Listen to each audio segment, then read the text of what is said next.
que je passe sur Skyrock, Marie appelle Fred qu'on fasse nos preuves. Au studio sous Moonrock, je suis sur la SACEM, je déclare les œuvres. Un speak qui coule à flot, j'ai pas pris le peu rap pour faire bonhomme. Open mic dans le métavers sur Open, si pécho ton teuf. Bonsoir à tous, on va attaquer justement le bootcamp trading lors du TTT. Désolé, vous l'avez entendu du coup. Il va parler, je préfère vous prévenir. Je vais vous passer le petit sommaire, tout ce qu'on va voir lors de tout ce bootcamp. Là, on va commencer tranquille, on va attaquer vraiment les bases, tout ce qui est bougie, trendline, support, résistance. On va pas parler de trader avec ça, parce que c'est des trucs où potentiellement les shitcoins, je pense que vous pouvez les trader avec ce type d'informations. Mais si vous commencez à rentrer sur de plus grosses cryptos avec juste ces bases-là, ça peut être vraiment compliqué. Ensuite, là, dans un mois, on va attaquer tout ce qui est structure de marché et l'équilibre du marché. Là, on va commencer à rentrer un peu plus dans la technique et ensuite, ça va être beaucoup plus intéressant. Le troisième jour, on va voir tout ce qui est imbalance, order block et PY, point of interest. Ça va être la même chose que les order blocks, grossièrement. Ensuite, on verra tout ce qui est break of structure, change of character, c'est qu'on inverse les structures. Et on va commencer à parler de l'AMD. C'est comme ça que fonctionne grossièrement le marché. Accumulation, manipulation, distribution. Le cinquième jour, on va attaquer tout ce qui est buy to sell et sell to buy. Ça va être justement les mouvements de manipulation, comment justement on vient induire les personnes en erreur.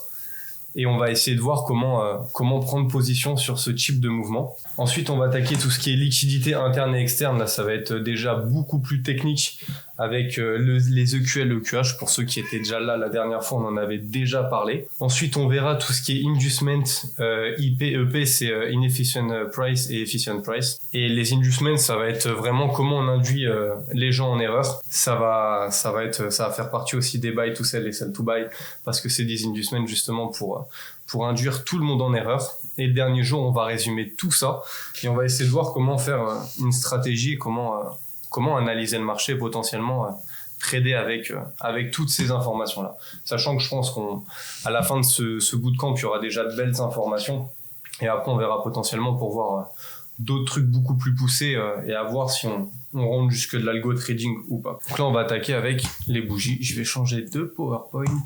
Si vous avez des questions, les gars, n'hésitez pas. Vous pouvez vous démute et poser vos questions. Je regarde pas trop le chat. Ok, donc là, on va attaquer les lectures de bougies pures. Je sais que Soika, il va en voir d'autres avec vous, parce que je les ai pas toutes. Il y en a 40 000. Moi, je prends celle dont je me sers potentiellement, je m'en sers pas tout le temps, mais dont je me sers en général. Donc il va y avoir tout ce qui va être marteau et pendu. Ça, il faut bien vous dire qu'il faut voir ça quand vous êtes... Ah putain, ça a tout décalé mes trucs, merde. Quand vous êtes en haut ou en bas de mouvements qui sont assez impulsifs. Et toutes les bougies qu'on va avoir à l'heure actuelle, va falloir combiner ça avec des zones d'intérêt. Si vous voyez une bougie comme ça qui arrive en plein milieu de nulle part, ne la prenez pas forcément en compte. Donc tout ce qui est marteau-bougie, c'est vous allez avoir une grande mèche et vous allez avoir une bougie, qu'elle soit haussière ou baissière. Vous voyez ici, j'ai une bougie qui est baissière, mais le marteau a bien fait son effet. Moi, je vous conseillerais, quand vous voyez toutes les bougies qu'on va voir ou les dojis qu'on va voir, je vous conseillerais quand même d'attendre des bougies haussières ou baissières derrière pour confirmer le prix. Parce qu'on peut venir induire les gens en erreur. Beaucoup de personnes se positionnent juste sur des bougies. Derrière, le prix continue à chuter. Vous allez peut-être pas comprendre pourquoi. Peut-être attendre d'autres confirmations ou attendre, là, comme ce cas de figure ici, attendre une ou deux bougies haussières pour voir que le prix réagit bien suite au marteau qu'on a eu. Et après, vous pouvez potentiellement rentrer en position. Mais rentrez pas en position tout de suite sur une seule bougie en vous disant « Ouais, ça je l'ai vu, c'est un marteau, c'est un pendu. » Non, faites gaffe à ça parce que ils viennent piéger aussi avec des bougies comme ça. Ensuite, marteau inversé, étoile filante, ça va être la même. En fait, vous allez avoir une grande mèche sur le dessus cette fois-ci et la bougie, peu importe sa couleur, mais ça va être exactement le même cas de figure, sauf qu'elle va être inversée. Vous voyez, si on l'a eu, ici, le plus prudent, parce que vous voyez, on en a eu une ici, on a eu quand même pas mal de bougies qui se ressemblaient, c'est d'attendre l'impulsion qui va avec pour potentiellement rentrer en position. Vous rentrez pas en position juste sur un marteau ou sur une étoile filante. Et là, on l'a eu aussi, elle était là à gauche. Désolé, j'ai refait mes diapos, j'avais pas vu que ça avait tout décalé, mais elle était juste à ce niveau-là, vous voyez. Et ici, si on se positionne tout de suite, allez, le prix réagit quand même dès que vous avez une grosse baissière. Là, le prix, il commence à décoller. Même sur celle-là, on peut se positionner dans tous les cas. Mettez vos stop-loss en haut de ces bougies-là. Vous collez pas un stop-loss ou n'importe comment. Ou après, je sais pas si des gens vont trader avec des stop loss. Moi, je vous conseillerais quand même de trader avec des stop loss parce que ça peut vous faire bizarre si vous positionnez sur ce type de bougie et que le prix continue à monter fort ou descendre fort dans la foulée. Moi, juste une petite question. Ouais. Est-ce que ceux qui sont ici, est-ce qu'on aura accès au doc ou faut prendre des notes? C'est comme vous voulez, les gars. Moi, je peux vous les mettre à dispo si vous voulez. Ah, cool, ça marche. Ouais, ça serait top qu'on puisse mettre de la doc un peu là dans le post, dans le forum trading. On peut même mettre un truc documentation juste où personne peut parler dedans et on l'épingle aussi, si vous voulez. Ouais, pas de souci. Franchement, on peut faire comme ça. Je vous les mettrai à dispo après. Là, on a le cas de figure de l'étoile du soir ou de l'étoile du matin. Le mieux, quand il y a ce type de figure-là, mais moi, j'ai peu vu ce cas de figure-là, c'est qu'il y a un gap. Vous voyez, il y a un trou entre les deux. Moi, personnellement, sur le Forex, il est tellement liquide ce marché-là que j'ai jamais vu un gap entre les deux. Mais le mieux, et ça c'est possible sur la crypto, qu'il y ait un gap. Vous voyez ici, un gap c'est un écart de prix. La bougie elle ferme ici et l'ouverture du prix elle se fait plus bas avec un trou dans le marché. C'est le mieux en théorie pour ce genre de figure. Après je pense que vous allez quand même le retrouver peu de fois. Donc en fait vous voyez il y a une étoile, en fait le prix c'est pas un doji, en fait vous voyez ici on a un corps qui est à peu près équivalent aux deux mèches. Vous voyez il y a un vrai corps de bougie et deux mèches. Le mieux pour ce type de figure là, parce que ça vous allez en voir partout, c'est d'attendre réellement une bougie haussière ou une bougie baissière pour vous positionner. Il y a deux types de cas de figure sur ces bougies-là. Il y a l'étoile du matin ou l'étoile du soir qui est englobante ou qui est non englobante. Vous voyez ici, je vous ai pris le cas de figure d'une étoile qui est non englobante. Le prix remonte légèrement, mais il ne vient pas englober la dernière. Et après, celle d'après vient englober. Donc ça, c'est vraiment le cas de figure de la non englobante. Et le cas de figure de l'englobante, vous voyez ici, c'est vraiment ce qu'il y a de plus puissant. Quand vous avez des étoiles avec de l'englobante, vous voyez ici on a une étoile, le prix vient englober. C'est une étoile, un marteau, c'est... Je note ça comme une étoile parce qu'on vient derrière englober le prix. Et en général, on vient englober le prix sur ce type de bougie.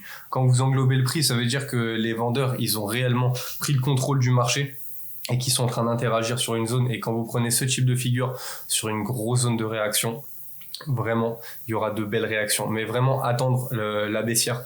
Parce que vraiment, vous allez voir quand on ira regarder le marché, si on se positionne juste sur une bougie en supposant que c'est une bougie et qu'il va y avoir l'effet de cette bougie-là, vous pouvez avoir des surprises. Donc moi, je vous conseille réellement d'attendre une réaction et après de vous positionner suite à cette réaction, d'affiner votre prix. Moi, j'ai une demande de conseil justement là-dessus. Donc, tu vois, quand tu as ce premier signal, moi, j'ai peur par la suite ou alors, je sais pas justement quelle est la psychologie derrière pour réussir à me dire, il est pas trop tard.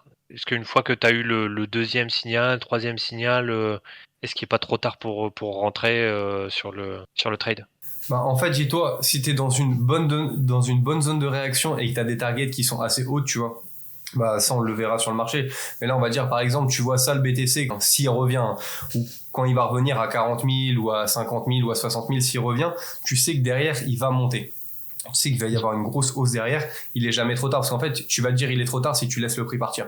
Tu vois, si tu te dis, tu vois la première, tu vois ton signal, tu vois la confirmation de ton signal et que t'attends qu'on confirme ton signal, ouais, là, il va être trop tard, tu vois. Mais dans tous les cas, dis-toi, tu vas prendre un risque. Quand tu vas rentrer dans une position, tu prendras forcément un risque. Te dire, il est trop tard, si t'as toutes tes confirmations, si t'es dans une bonne zone, si t'as pris de bonnes liquidités, si t'as beaucoup de confirmations qui s'entremêlent et que t'as une réaction de ce type-là, non, il est pas trop tard de te positionner. Au contraire, il va être trop tard de te positionner si tu te dis, ouais, tu sais, j'en attends une deuxième, une troisième, une quatrième. Là, ouais, tu peux avoir, en fait, c'est même pas, ça va être trop tard. C'est juste que si, toi, je crois en plus, tu mets des stops, gros Dan, tu mets ton stop loss. C'est juste que tu vas monter ton stop loss et que ton ratio risque derrière, il va forcément être beaucoup plus gros, tu vois. Mais vaut mieux attendre plus de confirmation que moins de confirmation pour le coup, tu vois. Vaut mieux louper le prix parfait, tu vois, vaut mieux louper l'entrée parfaite, mais derrière, si tu vois une grosse bougie comme ça, tu sais qu'on a de gros objectifs, au pire, t'attends un petit retest de 50%, on verra plus tard un IP, et là, tu rentres en position. Mais vaut mieux... Ok, faut que t'aies en tête le the bigger picture avec un objectif plus long terme, quoi. C'est ça. Surtout si tu fais de la grosse UT, faut pas hésiter à attendre plus que moins, tu vois, parce que si jamais tu rentres tout de suite sur une bougie, t'attends pas les réactions, tu peux vite te faire trouver. UT, unité de temps, hein, pour ceux qui... UT, unité de temps, HTF, LTF, ça va être higher time frame et low time frame. Ça va être les grosses et les petites unités de temps. Mais ça, on verra après comment les travailler. Mais ouais, si je parle en UT, je vais parler souvent en UT, c'est vraiment l'unité de temps dans laquelle vous allez analyser votre marché. Parce que ça va vraiment jouer l'unité de temps dans laquelle vous allez analyser votre marché. Plus vous allez analyser votre marché en grosse unité de temps, plus elle sera fiable. Plus vous allez l'analyser en faible unité de temps, moins ce sera fiable. Dites-vous que tout ce qui va être M1, M5, c'est beaucoup plus manipulé que des mouvements qui vont se passer en 4 heures ou en daily, quoi. Même si ça reste toujours manipulé un minimum, quoi. Mais si vous voyez ce genre de figure en 4 heures... Je veux dire qu'on l'a vu ça avec les mêmes coins. Hein. De quoi ? Je veux dire qu'on l'a vu ça avec les mêmes coins. En 1 minute ? Ah ouais, 1 minute, 5 minutes, on était que sur ces UT là, hier, avant-hier, quand on fait les sessions même coin. Ah ouais, bah dites-vous, la logique, même si après sur des mêmes coins, s'il vient d'être introduit et s'il n'y a pas énormément de data, dites-vous la logique c'est d'analyser le marché en grosse unité de temps et de dégraisser. Après s'il n'y a pas trop de data, c'est assez complexe, mais genre l'objectif c'est quand même d'aller analyser en tout ce qui est daily, H4, H1, voir réellement ce que le prix cherche à faire et après potentiellement rentrer en unité de temps avec des unités de temps plus faibles. En fait, les petites unités de temps c'est pour prendre position. Même s'il y en a qui peuvent prendre position sur des grosses unités de temps. Mais dites-vous que si vous avez fait une analyse grosse unité de temps, vous allez vous servir des petites unités de temps pour prendre potentiellement position. Mais ouais, après, les mêmes coins en 1 minute, tu m'étonnes que ce soit manipulé. Les mecs, ils doivent acheter et revendre comme vous. Ils attendent de faire un x1, x2. Et après, ils lâchent tout de suite leur position, quoi. Et là, on va avoir les doji. Les doji, en fait, ça va être des bougies sans corps. En fait, vous voyez, ici, j'ai une bougie. Et mon corps de bougie, il est ultra fin. C'est ce qu'on va appeler des doji. Ça, je vous les mettrai tous, comme ça vous les aurez. Ce que j'ai mis juste en dessous, ce que c'est. Vous voyez, tout ce qui est doji porteur d'eau, vous allez le voir souvent dans un marché qui est en tendance ou même en range. Le marché, il hésite en fait. Il sait pas où aller. Il sait pas s'il doit monter, s'il doit descendre. Et ça, vous pouvez le voir. Ouais, indécision, quoi. Ouais, clairement. Ces bougies-là, c'est de l'indécision. Faut pas le voir. Et du coup, là, la cheat sheet des doji, là, tu vas nous la balancer où ?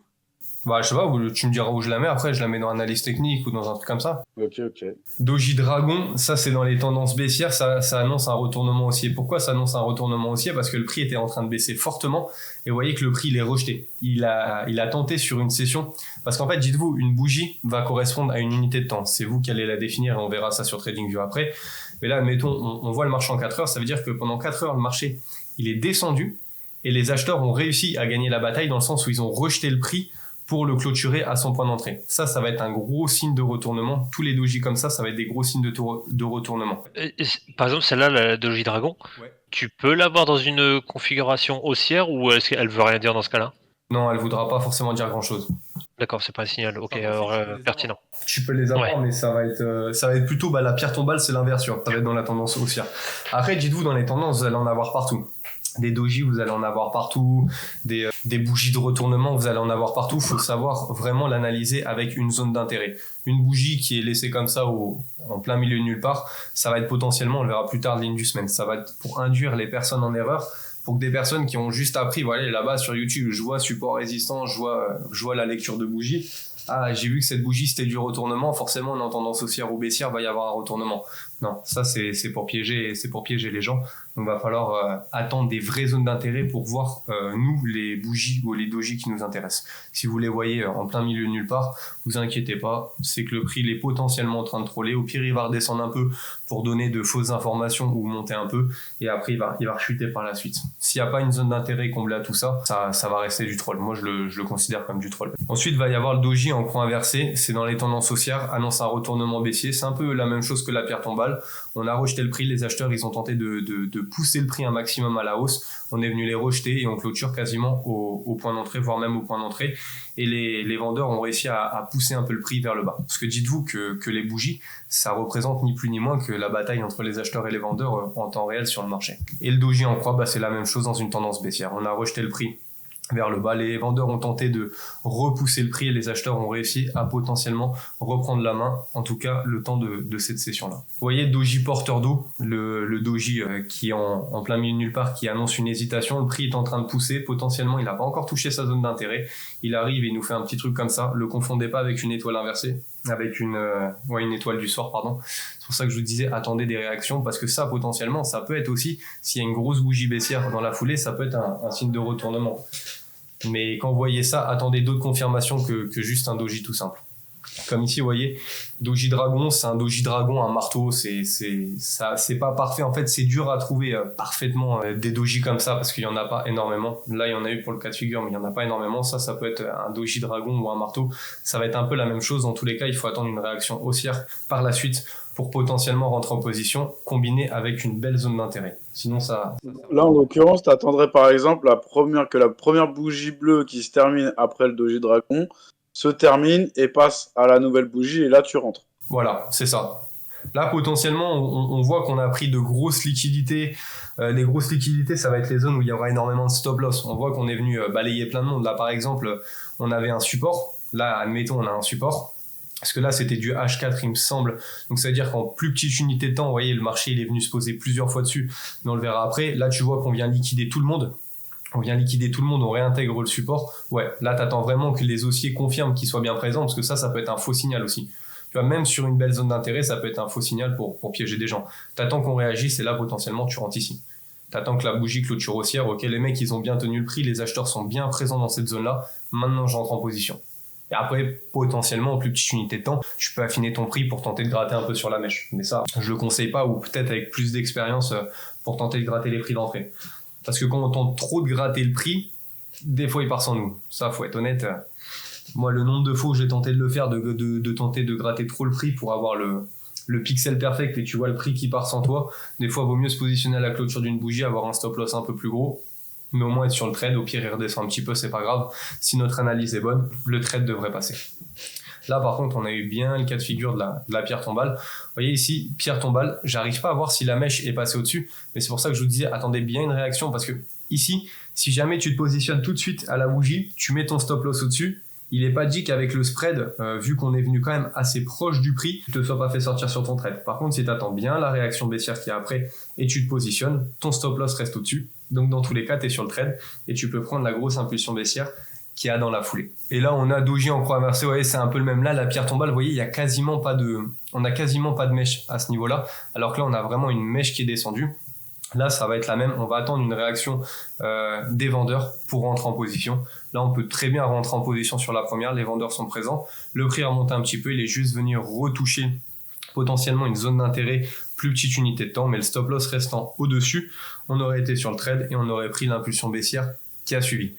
Et c'est pour ça, Grodon, ouais, des fois, ça vaut le coup d'attendre. Des fois, tu sais pas ce que peut faire le prix. Parce que là, tu vois, quand tu vois le prix comme ça, tu te dis, le plus logique aurait été d'attendre potentiellement l'englobante ici. Le prix aurait très bien pu partir suite à sa figure. Et quand tu sais pas, du coup, est-ce que changer d'unit time, c'est une bonne idée ou pas? Alors, je dirais oui et non. Je dirais non parce que, en fait, plus tu vas descendre en unité, plus tu vas avoir d'informations. Et là, tu vas voir ça en grosse UT parce que là, on était en H4. En plus petite unité de temps, tu vas peut-être voir des trucs qui vont te faire penser que ça peut être un troll et que le prix peut remonter. Donc, c'est pour ça qu'il faut pas non plus trop varier les unités de temps parce que ce que tu vois en H4, bah, tu vas pas voir la même chose en H1. Et potentiellement, en H1, tu vas dire, on est en train de troller, on peut monter encore au-dessus. Tu vas voir le prix partir, tu vas être dégoûté, tu vas te positionner en retard. Donc, pour le coup, c'est le même délire j'utilise un peu ou je garde un œil sur le MACD. Et c'est le même délire où parfois sur des unités différentes, ils sont sur des hauts ou des bas de vagues qui sont inverses. Donc ça peut justement te rendre un petit peu confus. C'est ce que j'allais dire, justement, j'allais en arriver au MACD, c'est big up à hier, d'ailleurs. Si tu sais pas, par exemple, admettons, là, je suis en 5 minutes, je sais pas trop, est-ce que le fait de passer en 1 minute, par exemple, juste pour get le MACD, ça peut donner une indication, voir si le MACD en 5 minutes, il va continuer à rester dans le vert, par exemple, ou s'il a tendance à recross bearish, par exemple? Moi, je t'aurais dit non, dans le sens où je traite pas avec tout ce qui est MACD. Moi, j'irais plutôt voir en 1 minute, voir si ce qu'on voit ici, c'est pas un buy to sell. C'est pas un mouvement justement institutionnel pour liquider le prix. On en parlera vite fait si vous voulez, les gars, du buy to sell. Okay. Mais ça, potentiellement, c'est du buy to sell en fait. Donc, j'irais juste confirmer en plus petite unité de temps que cette bougie-là est bien pour moi un buy to sell pour venir liquider, induire tout le monde en erreur, que le prix reteste et il reparte. Donc ça, ce sera plus complexe, mais je vais pas aller voir avec des indicateurs parce qu'en fait, le problème avec les indicateurs, surtout quand vous parlez d'MACD, c'est que là, je le regarde en H4, il va être bullish. Mais dès que je vais descendre en M5, il va être bearish parce que le prix est en train de descendre. Et si je le regarde en M1, s'il y a une petite correction haussière, il va repasser bullish. Donc tu vois, forcément, je vais me dire, ouais, attends, là, je suis bearish H4, bullish H1, et au final, tu te perds. Tu te perds, tu prends pas position, tu vois le prix partir, tu te dis, ah putain, je savais, et t'es pas dessus, et ça, c'est un coup à rentrer en retard ou à faire Donc, tu recommandes de ne pas changer d'UT et de rester à chaque fois sur son UT pour faire tes analyses. Ouais, moi, je recommande sincèrement, alors, on analyse en HTF. Moi, je vais analyser mon marché, que ce soit en daily, H4, H1, et dès que je vais rentrer en position, si j'ai une analyse, si j'ai une zone d'intérêt, on va dire M15, mon analyse est faite en M15, je rentre sur une bougie M15. Sinon, tu te perds. En fait, sinon, tu te perds, tu vois trop de choses et tu prends pas forcément position ou le prix part sans toi et après, tu vas avoir envie, quand tu vois une impulsion baissière comme ça, de te dire, ouais, vas-y, je vais acheter, on va aller trouver tout le monde, tu vois. Donc, non, vaut mieux tu fais une analyse dans une unité de temps. Là, par exemple, c'est une analyse, j'étais en daily, je vois qu'on arrive sur une grosse zone daily, je me dis, ok, à partir de ce moment-là, je vais attendre une bougie de rejet en H4 parce que ça va être l'unité qui va être inférieure. Et c'est une unité de temps qui est assez élevée pour avoir de la valeur et pour qu'il y ait peu de trolls, bah je reste en H4. Si je fais du swing, je vais rester en H4. Je vais pas commencer à me prendre la tête à descendre en M1, sauf si je veux prendre le pixel perfect, mais ça va être avec plus d'expérience, si je veux prendre un meilleur point d'entrée pour avoir une beaucoup plus grosse impulsion. Mais ça va venir avec plus d'expérience, qu'on peut pas savoir ce que va faire réellement le prix. Ici, potentiellement, tu peux tenter de gratter cette mèche-là. Parce que là, tu as potentiellement un signal de buy to sell, avec un inducement, et peut-être tu pourras rentrer avec plus d'expérience ici. Mais avec moins d'expérience, moi je conseille sincèrement de rentrer sur l'unité de temps à laquelle vous analysez le marché. Sinon, vous allez soit peu prendre position, soit ne pas prendre position du tout. Ok, merci. Très clair. Et là, on a eu la même, doji en croix. On vient rejeter le prix une première fois, deuxième fois, les acheteurs sont en train de gagner la partie, on peut tenter une position. Mais tout ça, en fait, on va le voir, on va le combiner avec des zones d'intérêt.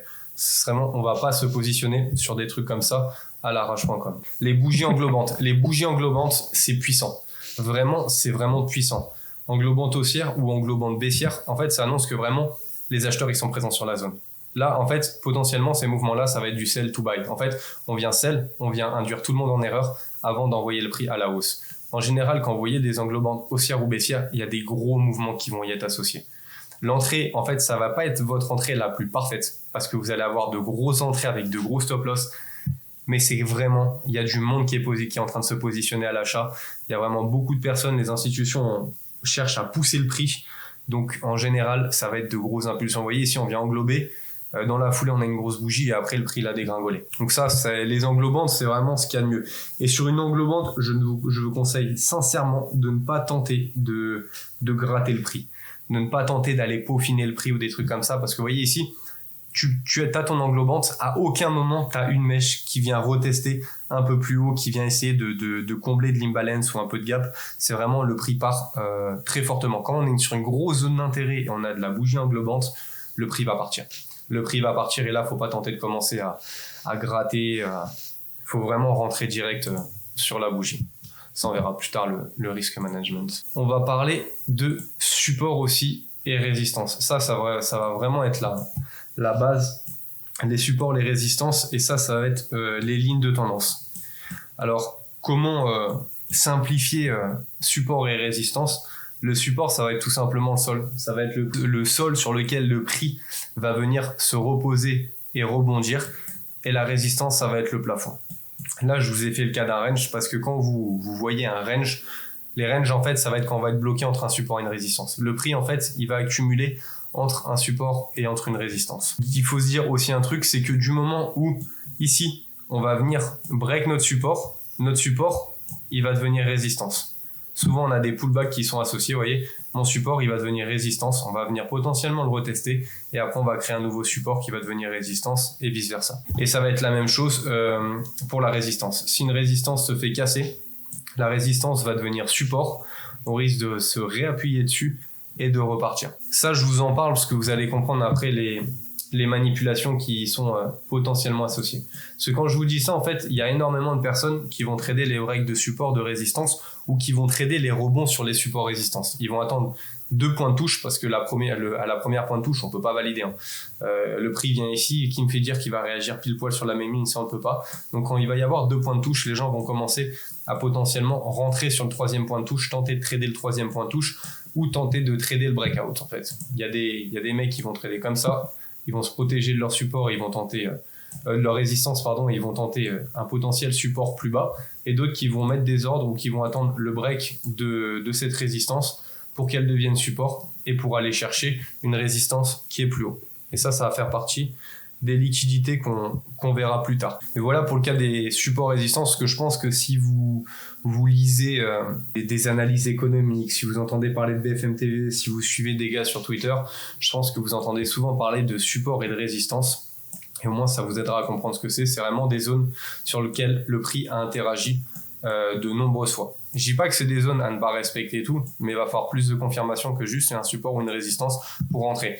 Je vous voyais faire, les gars, Chiki la dernière fois. Par contre, vos meme coins, ils viennent souvent se poser sur des supports, des résistances. Hein. Les mecs qui se prennent pas trop la tête, il y a un support, une résistance, et le prix, il vient se poser dessus avant de rebondir. Ouais, c'est pour ça que là, depuis quelques jours, je suis en train d'identifier tous les niveaux, là, tu sais, avec le raccourci de ligne horizontale là, sur l'interface trading. À chaque fois, j'essaye de noter tous les rebonds, tous les niveaux, tu vois.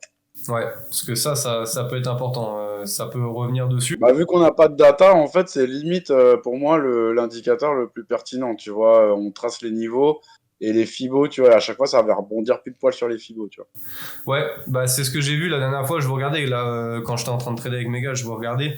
Ouais, clairement, je voyais le prix, souvent, il vient se reposer sur du support de la résistance, mais en même temps, c'est logique. Si tu vois qu'il y a beaucoup d'acheteurs ou de vendeurs qui ont interagi sur cette zone-là, tu vas pas tenter le diable, tu lâches ton trade ou tu commences à acheter ou vendre sur ces niveaux-là. C'est complètement logique. Et ensuite, on va avoir les lignes de tendance. Les lignes de tendance, il va falloir tout le temps attendre au minimum 2 points de touche pour tracer une ligne de tendance, que vous doutez bien qu'à la première, on ne sait pas où le prix va réellement interagir. Vous voyez, quand je suis dans le cas d'une tendance haussière, je viens tracer ma ligne de tendance vers le bas. Je viens tout le temps tracer ma ligne de tendance de manière à ce que si on vient casser, je sais même pas comment l'expliquer, je suis désolé. Je viens toujours la tracer vers le bas parce que si on vient la break, là c'est une position, on pourra tenter de vendre. Alors que si je viens la tracer vers le haut, si le prix vient break vers le haut, ça va être quand même beaucoup plus complexe que moi. Personnellement, si je devrais trader de la ligne de tendance, j'irais trader du breakout, grosse unité de temps, des cas sur grosse unité de temps de ces lignes de tendance là. Parce que si on vient monter au-dessus, ça peut très bien être un fake. Et après, on va redescendre, on va réintégrer un canal qui soit haussier ou baissier. On peut très bien le tracer des deux sens pour avoir justement la direction du prix. Parce que le prix il va souvent être compressé dans un canal. Il va nous créer des canaux haussiers. Vous voyez ici, c'est ni plus ni moins qu'un canal haussier. Le prix est en train de monter. Là, je l'ai pas très bien fait, vous voyez, mais le prix est dans un canal haussier. Ici, ça va être ni plus ni moins qu'une résistance. Et ici, ça va être ni plus ni moins qu'un support. Ça va être la même chose que ce qu'on voit de manière horizontale, mais là ça va être vraiment en mode tendance, quoi. Dès que le prix monte, il va rebondir, il va créer des hauts qui seront toujours de plus en plus hauts et des bas qui seront de plus en plus hauts aussi. Et dans le cas, et n'hésitez pas les gars, si vous avez des questions, parce que je pense que je l'ai pas ultra bien expliqué. Mais ça du coup c'est plus bullish ou bearish là, les mégaphones haussiers? Ça en vrai, ça peut partir dans n'importe quel sens. Mégaphones haussiers, je dirais bullish. Je voyais ça peut-être avec Soika parce que lui il les maîtrise, je pense, mieux que moi, les figures chartistes. Je suis pas trop fan des figures chartistes, mais ça peut être des deux, en fait. Tu peux venir troller à la hausse pour repartir à la baisse. Et dans le cas d'une tendance baissière, je viendrai tout le temps tracer ma ligne de tendance en haut. Vraiment en haut de mes points. Je la tracerai pas en bas. Parce que si on vient break ici, en fait, on vient juste break une continuation. Et je vais pas attendre de retournement. C'est pour ça que les lignes de tendance, vraiment, tracez-les toujours. Si vous êtes bullish, vous les tracez vers le bas. Et si vous êtes bearish, vous les tracez en haut de vos points de touche. Là-dessus, Ouais. parce que là, tu nous parles des supports, des traces et tout, mais comment on les trace? C'est ça que je veux savoir.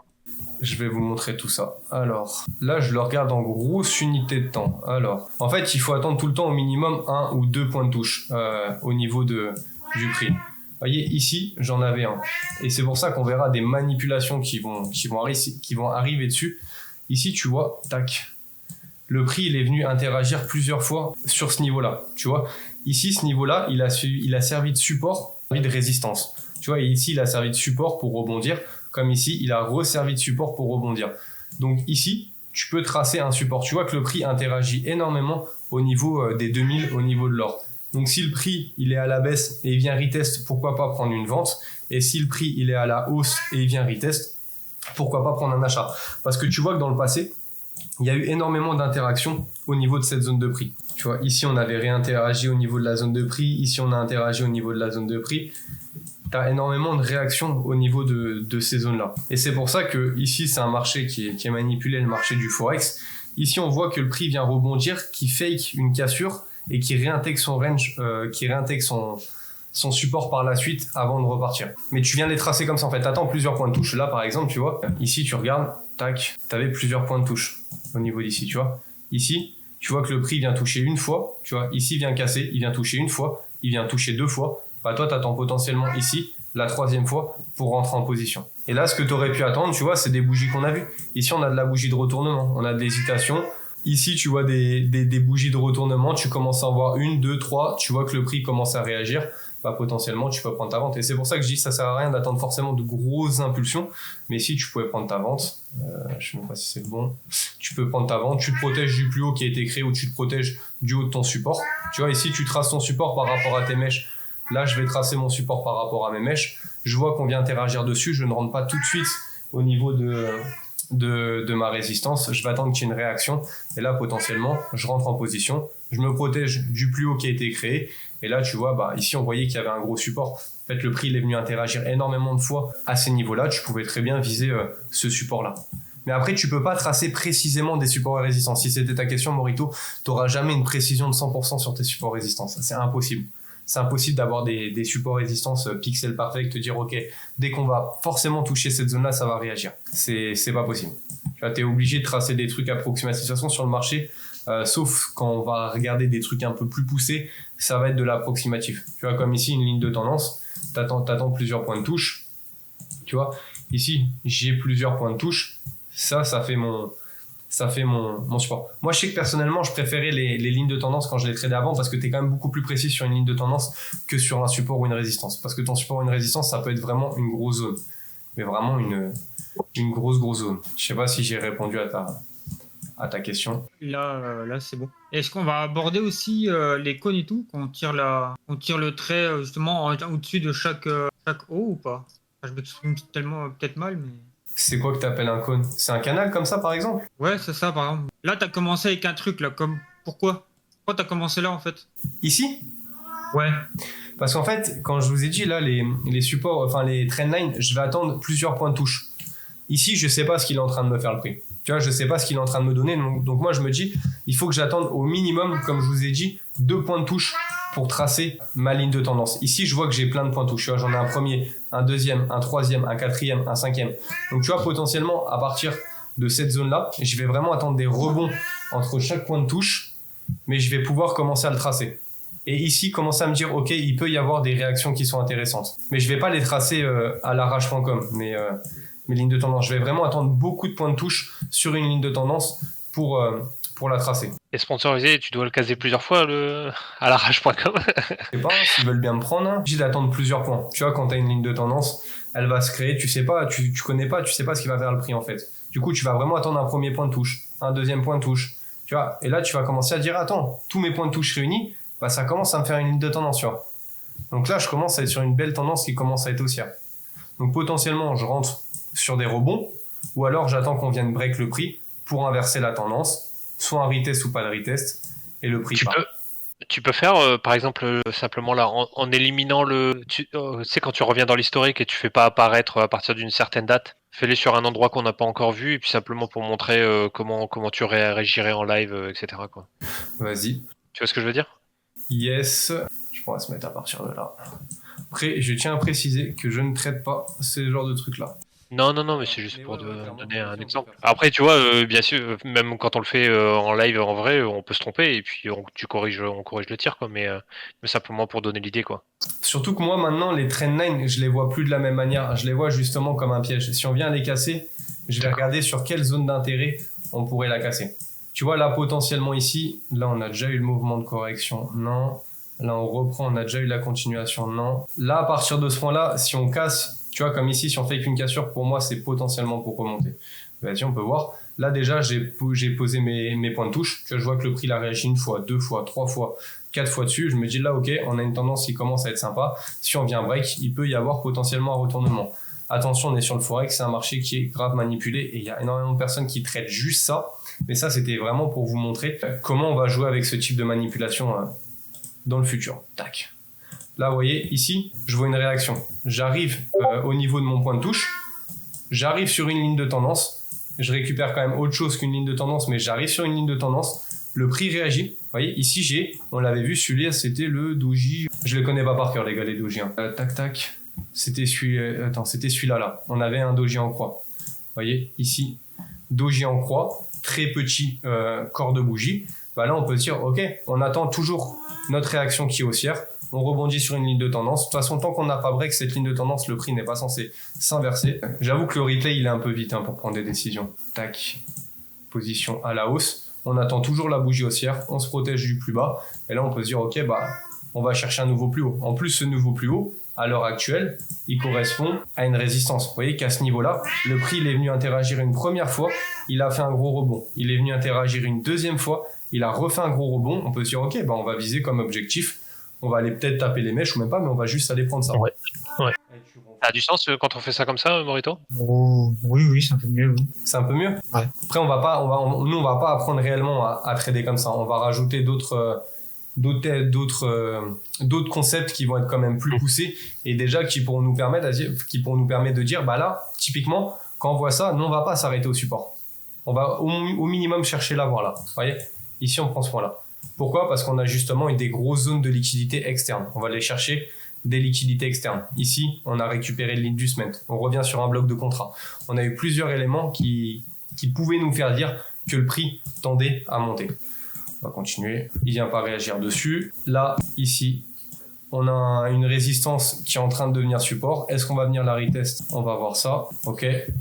Ici, on vient pas la retester à la perfection. Mais bon, on aurait pu la mettre là où moi, personnellement, j'aime pas ça. Ça fait des énormes supports. Vous voyez, ici, on commence à avoir une hésitation du marché. Une bougie de retournement. Vous voyez, ça, c'était exactement le même doji qu'on a vu ici. C'est exactement le même, sauf qu'il faut attendre une réaction. Il faut attendre une réaction pour rentrer en position. De quoi? Et la suivante reste hésitation aussi. Enfin, indécision. Derrière une indécision, t'attends qu'il y ait une bougie de réaction haussière et tu rentres. Parce que si tu rentres comme ça en te disant, ouais, là, on rebondit sur la résistance qui est devenue support, c'est forcément un doji, on va remonter, tu te fais troller. Vaut mieux attendre une vraie réaction et après te positionner en fonction.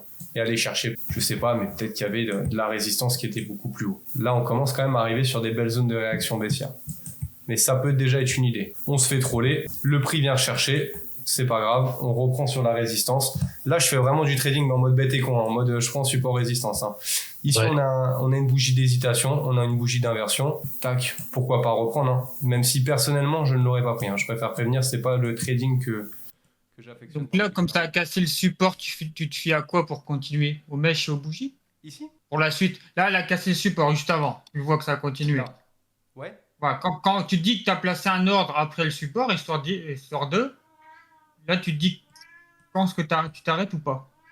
Tu te fies à quoi comme ça a cassé le support en fait? Quel support? Parce que là, autant pour moi. Non, vas-y. Vas-y, je dis des conneries. Ouais. En fait, là, je me dis, on a une résistance. La résistance vient se faire casser. Là, on est en H4, on n'est pas dans une unité de temps où le prix peut, de manière impulsive, monter et redescendre. Je vois qu'on tient le prix. Tu vois, le prix, il reste au-dessus. Le prix, il cherche à rester au-dessus. Il cherche pas à monter et à chuter tout de suite pour troller tout le monde. Tu vois que le prix, là, il a passé plusieurs heures, voire même quasiment une journée, je pense, à tenir cette ligne de prix. Tu vois, entre la cassure et les retests, il a mis 20 heures. Tu vois, donc c'est-à-dire que pendant 20 heures, le prix tient le support qui est devenu résistance. Donc, quand il commence à réagir à la hausse, et ça on le verra plus tard, il y a les pullbacks. Là, en fait, tu dis c'est un pullback parce que souvent, quand on vient casser une zone de support, une zone de résistance ou une ligne de tendance, en fait, on va venir la casser, la retester et après on va repartir. Donc là, je me suis juste fié au pullback qui s'est passé au niveau de la zone. Tu vois, ici, on casse, on vient faire un pullback et on repart. Et là, en fait, on est venu faire, là, ce qui s'est passé, ce que vous venez de voir, les gars, c'est du trading algorithmique. En fait, vous voyez comment on s'est positionné en mode bête et con. Vous voyez, tout à l'heure, là, on s'est positionné là en mode bête et con. Il y a énormément de personnes qui se sont positionnées en mode bête et con exactement de la manière dont je me suis placé, moi. Et en fait, on est juste venu, vous voyez, la mèche qui était ici, je vais retirer. Ici, on est venu faire une prise de ces liquidités. Stop loss, allez, merci. C'est ça, merci, j'ai vos stop loss. Et là, en fait, c'est encore mieux. Si on voit que le prix, il vient chasser les stop loss et il cherche à remonter, ah là, tu peux être sûr que ça va partir. Parce que moi, personnellement, quand je trade, vas-y, t'es relou. En vrai, en plus, il est pas castré, voilà, laisse tomber, il a une voix, il hurle tout le temps, c'est horrible. En plus, c'est en train de niquer l'enregistrement, du coup. Mais là, quand tu vois... Vous allez faire un tour. Ouais, c'est ça. Mais ça, c'est le type de mouvement parfait. Ça, c'est du mouvement algorithmique. En fait, on vient casser. En fait, ça, vous voyez ça, on le verra plus tard, c'est de l'inducement. On vient induire les gens en erreur. Tu vois, les gens, ils se positionnent en mode, OK, il y a eu le pullback, il y a eu la cassure, forcément, on va partir. Et nous, on va se servir de ça pour rentrer en position, en fait. On va se servir de ce genre de mouvement. Vous voyez, le prix, il casse. Ici, il vient faire une première impulsion. Il redescend. Il recrée un nouveau plus haut. Tout le monde est rentré là. On vient liquider tout le monde et on repart. Et ça, c'est vraiment le genre de mouvement qu'on va apprendre à trader. Genre, c'est là-dessus que je me suis positionné aujourd'hui, en fait. On a eu exactement le même mouvement, en fait. On vient faire ça. Ici, nous, on rentre en position là-dessous. Et après, le prix, il repart. Mais ça, c'est plus du trading algorithmique. Et là, en général, tu vois, tu attends ta bougie. Tu te positionnes pas tout de suite. Là, en plus, on a une première bougie de rejet, une deuxième. On a un marteau. Le prix, il monte. Tu peux rentrer en position. Et là, on a eu le réel pullback potentiel sur ce support-là. Là, du coup, on va abandonner notre ligne de tendance. On va voir si on revient plus tard dessus. Là, qu'est-ce qu'on aurait pu faire ? Ici, vous voyez, on a eu exactement le même cas de figure. Vous voyez, ce gros cas de figure-là, on l'a eu ici. On casse ici, ce qui ressemble à un nouveau support. Vous voyez ici, on a une nouvelle résistance. Pardon. On casse une nouvelle résistance. On regarde dans le passé. Est-ce qu'on n'a pas eu une interaction à ce niveau-là ? Et vous voyez qu'à ce niveau-là, j'ai eu plusieurs interactions. Le prix, il a bugué déjà plusieurs fois dessus dans le passé. Tac, si je remonte, le prix, vous voyez, il y a eu beaucoup d'hésitation à ce niveau-là. On peut le mettre plus ou moins grand, mais bon, là, on va faire par rapport à ce qu'on a à l'heure actuelle. C'est-à-dire, ici, on casse, on fait un pullback, on repart. Et là, vous voyez, la pattern algorithmique, on l'a eu ici. On casse, on fait un pullback, tout le monde rentre ici, on crée un nouveau plus haut, c'est génial, on vient liquider tout le monde et on repart. Là, c'était plus complexe parce qu'on n'a pas eu de bougie de rejet. On a peut-être eu des bougies de rejet en plus petit UT. Je ne suis pas sûr que je pourrais descendre énormément en UT. Là, en soit, on a eu une étoile. Vous voyez, c'est ce que je vous disais sur le Forex, c'est que c'est pas parfait, mais ici, vous voyez, on a un semblant d'étoile. On vient englober. Pourquoi pas rentrer là-dedans, quoi. On est venu liquider tout le monde, on a trollé tout le monde. Pourquoi pas tenter de rentrer comme ça et je sais pas, et tenter de viser des nouveaux sommets. Est-ce que c'est déjà plus parlant comme ça ou pas ? Ouais. Je m'en fous. Et là, je sais pas, on peut tenter de viser des nouveaux sommets. Vous voyez ici, il y a une nouvelle grosse zone de réaction. Ici, on voit que le prix a énormément interagi à ce niveau-là. En plus, je peux même pas le sortir de cette chambre-là parce qu'il va pisser partout. Hier, il est sorti 1 heure, il a littéralement pissé dans toute la baraque, quoi. C'est pour ça qu'il est enfermé, il commence à péter son câble, mais bon, il vient à peine d'être castré, pas le choix. Mais là, on peut tenter déjà de viser ça. Vous voyez, ici, on voit qu'on a une belle zone de réaction.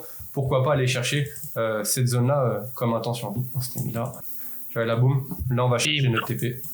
Et puis là, on a un support on a une résistance. Ici, on avait une résistance qui est redevenue support. Vous voyez, ici, tac. Mais c'est des zones qui vont être énormément manipulées parce que justement, là, ce que je vous montre, ici, je vous ai montré, en vous montrant 2 résistances devenues support, on a 2 manipulations algorithmiques qui sont passées quand même. On a une première à ce niveau-là, on vient liquider tout le monde et on repart. Et une deuxième à ce niveau-là. Donc, faut être méfiant quand même vis-à-vis des stop-loss qui sont posés. Faut être complètement méfiant. En fait, plus il y a de stop-loss qui vont être posés, plus justement tout ce qui va être institution, les grosses baleines, en fait, dites-vous que si elles veulent rentrer sur le marché, elles vont mettre des lots de zinzin. Parce qu'on rentre avec des lots sur le marché. Ouais. Quand vous tradez avec des effets de levier, vous rentrez avec des lots. Eux, ils vont avoir besoin de récupérer ça parce qu'il y a un nombre limité de lots sur le marché. Sinon, il y a BlackRock, littéralement, dirigerait le prix à sa guise, sans avoir besoin de manipuler le prix. Il dit que demain, l'or, il monte à 10 000, il monte à 10 000 du jour au lendemain, et qu'elle redescende à 1000, l'or redescend à 1000 le lendemain parce qu'ils ont décidé de revendre à 1000. Donc, ils vont être obligés de manipuler, de récupérer les lots de tout le monde. Parce que ici, si le prix, il n'arrive pas à réellement partir, c'est parce que justement, ils n'ont pas assez de force. Donc, qu'est-ce qu'ils vont venir faire ? Ils vont venir liquider tout le monde.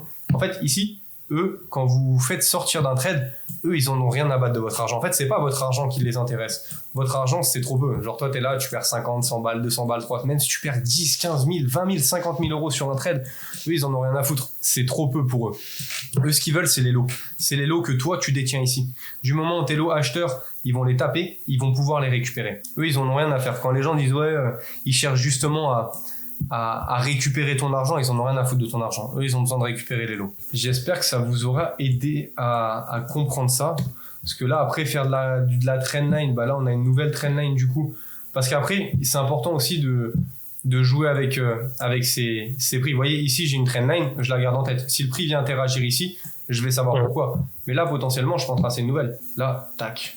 Est-ce que j'en aurais pas une nouvelle? Là, j'ai une nouvelle ligne de tendance. J'ai 1 point de touche, 2 points de touche, 3 points de touche. Si je remonte, tac, est-ce que j'irai pas chercher celle-là? Non. Ah, parce que ce qui est important de savoir aussi sur les lignes de tendance, c'est qu'on ne vient jamais couper le corps. Vous voyez le corps des bougies ici? Le corps plein d'une bougie, je ne viens jamais la couper. Je peux me permettre de couper les mèches. Vous voyez ici, je me permets de couper une mèche pour essayer de réajuster, peut-être potentiellement ici, d'aller chercher encore une mèche en plus, encore un rebond en plus. Mais je vais pas me dire, ouais, ok, là, je viens couper le corps de cette bougie-là. Non. On coupe jamais le corps des bougies. On peut couper les mèches, mais pas le corps des bougies. Ici, c'est valable parce que je suis pas venu couper la mèche. Vous voyez ici, je viens pas couper ma mèche. Là, on peut voir, ok, le prix casse la ligne de tendance. Pourquoi pas chercher une vente en mode bête et con, hein. J'attends une cassure. Ici, la cassure, elle est pas franche. Là, elle est franche. Je me positionne d'un plus haut, du dernier plus haut sur le marché. Ça fait un énorme essai et je vais peut-être chercher une autre ligne de tendance ou d'autres zones. Et là, c'est pour ça que je vous disais, les gars, les lignes de tendance, ça peut être des grosses manipulations. Parce que justement, tout ce qui va être retail, ça va être les personnes qui sont non pros sur le marché, les semi-professionnels et tout. Il y en a énormément qui viennent trader les cassures de lignes de tendance. Dès qu'il y a des cassures de lignes de tendance, pour eux, ça signifie une inversion de tendance. Et du coup, ils cherchent tout de suite à vendre au niveau des cassures. Nous, on verra plus tard avec les structures de marché, qu'est-ce qu'il faudrait attendre en plus pour potentiellement chercher de la vente. Parce qu'ici, en termes de structure de marché, on n'est pas venu casser de structure de marché. Donc en fait, quand on vient faire ce genre de mouvement ici, en fait, on vient manipuler tout le monde. Parce que ici, vous voyez, comme je me suis mis, on va activer des vendeurs. Il y a des vendeurs qui vont se positionner. Les acheteurs qui vont peut-être aussi potentiellement se positionner, mais je ne pense pas. Ou les personnes qui traitent les cassures de support-résistance. Vous voyez ici, on avait un support qui est en train de devenir résistance. On vient break le support. Il y en a d'autres qui sont positionnés comme ça. Ou d'autres qui vont tenter d'acheter le rebond. Ici et qui vont se faire liquider. Donc ça va être des zones où on va venir liquider énormément de personnes. Ça, je vous en parle comme ça, vous allez peut-être mieux comprendre après pourquoi on vient interagir au niveau de ces zones et on vient liquider énormément de personnes au niveau de ces zones-là. Mais après, Chiki, je sais pas si ça interagit comme ça aussi au niveau de votre shitcoin. Hein. Parce qu'ici, il y a d'autres personnes qui ont dû tenter le pullback aussi, au passage. Hein. Qui ont dû tenter Je sais pas là, j'ai pas trop suivi là. Au niveau des lignes de tendance ou des supports, on vient les manipuler ou pas? T'as pas trop fait attention? Bah moi j'arrive à les identifier quand même assez régulièrement. Mais est-ce qu'on vient les casser pour tout de suite réintégrer? Ouais, ça arrive, ouais. Ok, donc il y a des manipulations. Souvent t'as un support, on vient le break fort et d'un coup on remonte aussi fort. Ouais, moi j'ai déjà vu des réintégrations de triangles et tout, ça m'a mis mal, tu vois. Okay. Sur la lecture. Ça s'est manipulé un minimum quand même. Pour ça, il faut faire attention parce qu'un signal ne veut pas forcément dire que le prix va monter ou descendre. Il faut le combiner à d'autres choses, quoi. Surtout quand on fait des trucs assez simples comme support résistance, il y a des traders qui sont ultra rentables en faisant du support résistance ligne de tendance. Je critique absolument pas ces personnes-là. Mais pour moi, les personnes qui font justement ce type de trading vont avoir des notions de liquidité. Ils pourront pas juste se positionner sur tous les supports, toutes les résistances, même si dans tous les cas, les institutions font en sorte que chaque type de trading a un minimum de win rate. Parce que leur objectif, c'est pas que vous rentriez sur le marché et vous vous fassiez détruire. Parce que c'est comme au casino. Quand vous jouez au casino, il y a des moments où tu perds et il y a des moments où tu gagnes. Et l'objectif, c'est que dès que tu vas gagner, tu vas avoir l'espoir de devenir riche ou de te faire de l'oseille. Et derrière, tu vas perdre tout ce que tu as gagné. C'est exactement ce qu'ils font. C'est-à-dire que toute stratégie que vous avez sur le marché, même tout ce qui est support-résistance, ils ont un minimum de win rate, justement, pour tenir les gens, en fait, pour que les gens continuent à rester sur les marchés financiers. C'était tout pour moi pour cette partie-là. Est-ce que vous avez des questions, ceux qui étaient présents, ou c'est bon pour vous? On est bien. On est bien. Si vous voulez, je vous montre ce que j'ai pris tout à l'heure comme position. Ah, mais là, ça va demander beaucoup plus de notions. Mais en gros, grossièrement, ici, sur une annonce économique, on vient créer une grosse impulsion. En fait, on vient manipuler beaucoup de personnes. Parce que vous voyez, quand on voit des grosses impulsions comme ça, là, on parlait de support résistance. Ah, il va me rendre fou, ce chat, les gars. Il va me rendre fou, je vous le dis. Je vais me taper la tête. Au pire, tu sais quoi, mets-le dans la baignoire, hein, sinon le temps de finir. Comme ça, au moins, il risque pas de pisser partout. Ouais, il va me défoncer la salle de bain, gros. Il y a les odeurs des autres chats. Ah, Toi, tu veux me mettre dans la merde. J'ai jamais eu de chat, j'avoue, je sais pas. Tu sais quoi, gros, il y a un chat à l'adoption. Tu veux que je te le montre ou c'est bon? Non, ça va, Tu t'inquiète. veux pas en adopter un? Ici, en gros, grosse impulsion, bah, vous voyez, il y a énormément de personnes, support, résistance, qui se sont dit, OK, le prix va chuter. En plus, il y a un biais psychologique. Quand t'es tous les jours sur le marché, tu vois une grosse chute comme ça, t'es en train de te dire, ah, putain, le prix, il va partir. J'ai pas envie qu'il parte sans moi. Ici, on vient interagir, on vient rendre le prix efficient. Ça, on le verra plus tard quand je vous disais IP, EP, on vient rendre le prix efficient à ce niveau-là. Mais ça, on le verra dans les prochains. Une fois qu'on recherche l'efficience, je vais attendre quand même d'autres confirmations que simplement l'efficience du prix. Eh, vas-y, tu en fous. Ici, je vais attendre qu'on casse une structure de marché, qu'on ait justement un sell. Vous voyez, ici, on est venu sell to buy. Une fois qu'on est venu sell to buy, qu'on a cassé, là, je commence à m'intéresser. Et là, vous voyez, ici, je vois une pattern qui m'intéresse. À ce niveau-là, les patterns que je vous parlais je vous parlais de ces patterns-là, ici, vous voyez, j'ai eu la pattern qui m'intéressait. Tac, on remonte, on redescend, on vient liquider tout le monde, et après, je me suis positionné. Putain, t'es un fou. Et ici, en plus, je revois une dernière manipulation. Ici, vous voyez. Ici, quand on vient interagir sur la zone, quand on vient casser ici, tac, vous voyez, quand on est venu casser à ce niveau-là, la zone que j'attendais en grosse UT, on vient recréer un sell to buy. Vous voyez ici, on vient créer une première impulsion, une deuxième, on vient sell to buy. Et là, il n'y a plus qu'à se positionner dans le fair value gap qui est ici. J'avais mis un ordre ici pour être activé avec le spread. C'est pour ça que je suis légèrement au-dessus. Ou attendre une bougie haussière pour être sûr que les acheteurs se positionnent bien sur le marché. Et après, on peut rentrer en position. Et là, du coup, ça me fait 4,5 R pour le moment, quoi. Mais là, j'aimerais bien qu'on aille chercher tout là-haut, quoi.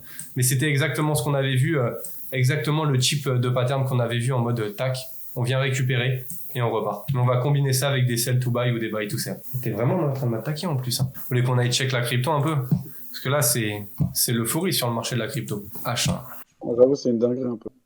Ah, c'est complètement une dinguerie là. Bah, vous voyez, déjà au niveau des zones, ici on avait une grosse zone. On avait notre ATH qui était ici, qui reste une grosse zone de support. Waouh. De résistance, excusez-moi. On avait une grosse zone de résistance à ce niveau-là. C'était sûr que dès qu'on allait venir casser l'ATH, il y allait avoir une grosse réaction vendeuse. Vous savez pourquoi? Personne n'a une petite idée pourquoi il y aurait une grosse réaction vendeuse au niveau de l'ATH? Bah, parce qu'on est en price discovery et que, enfin, avant d'arriver au price discovery, ça retouche la TH, ça revend toujours à la TH de toute façon. Parce que c'est le point le plus haut connu. Surtout qu'il y a énormément de personnes qui ont mis leur ordre de vente au niveau de l'ATH. Ouais, voilà, c'est ça. Bah, parce que c'est le point le plus haut connu historiquement, quoi. C'est ça. Du coup, là, dès qu'on a tapé le point le plus haut, il y a eu une réaction de fou furieux quand même. Hein. Price discovery, direct, bam, ça part haut, quoi. C'est ça. Et là, vous voyez, bam, on est venu manipuler le prix. Là, on est venu remanipuler le prix une dernière fois pour que personne puisse profiter de cette grosse baisse. Vous voyez ici? Ici, en H4, on vient faire une étoile englobante. Et même si tu rentres sur l'englobante, le prix a été manipulé parce que je pense qu'il y a énormément de personnes qui ont cherché à vendre sur ce support. On est venu liquider tout le monde et le prix, il est reparti. Et là, il a fait une bougie d'enculé. Hein. Dès qu'il a tapé la TH, moins 16%. Et quand vous voyez ce type de truc, c'est les meilleurs moments pour buy. En fait, les meilleurs moments pour buy ou pour sell, c'est pas quand le prix il est en train de faire ça, qui revient tout doucement, qui revient crénant. Pour qu'il y ait un vrai buy ou un vrai sell, il faut qu'il y ait une grosse impulsion haussière ou une grosse impulsion baissière. C'est ça qui va définir un bottom ou un top. Si tu vois le prix qui fait ça, tu te dis ouais, là c'est bon, j'ai mon bottom. Si le prix il est pas agressif, ou mon top pardon, c'est pas un top. Faut que le prix soit vraiment agressif pour définir un bottom ou un top. Que le prix soit vraiment agressif et qu'après il reparte de manière assez significative aussi. C'est pour ça que ici, c'était vraiment une prise de liquidité à l'état pur. On est venu récupérer les liquidités de tout le monde ici. On est venu induire tout le monde en erreur. Ça reste de l'inducement. En fait, on est venu induire tout le monde en erreur dans le sens où énormément de personnes ont vu, ouais, c'est bon, le BTC, il a tapé son ATH. On redescend, on rechute fort. Là, le prix va rechuter, on a tapé le plus haut historique. Le bull run, c'est pas tout de suite. On redescend fort. Et du coup, dans la foulée, on est venu troller tout le monde et on est en train de créer des nouveaux plus hauts.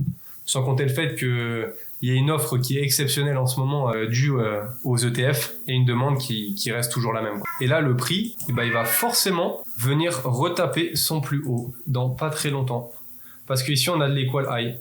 On a deux hauts du même sommet. Pour ceux qui étaient déjà là la dernière fois, qui avaient déjà suivi, on a de l'equal high. Ça va être une zone à venir liquider avant de potentiellement redescendre. Là, si on doit envoyer une correction baissière, on va d'abord liquider en haut avant d'envoyer une correction baissière. Mais le prix peut très bien continuer à monter suite à cet equal, hein. Ça va être de l'aimant en fait. On sait que ça c'est une zone qui va attirer le prix. Est-ce que derrière va y avoir une réaction? Ça on le verra qu'une fois que le prix aura interagi sur ces niveaux-là. Et là le BTC, en tout cas j'ai même pas vu la chute qu'il avait fait à 17h.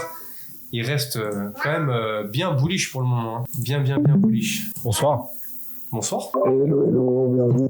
Tu veux analyser des shitcoins ou pas, Chiki? Non, mais faites comme si j'étais pas là. Hein, allez regarder.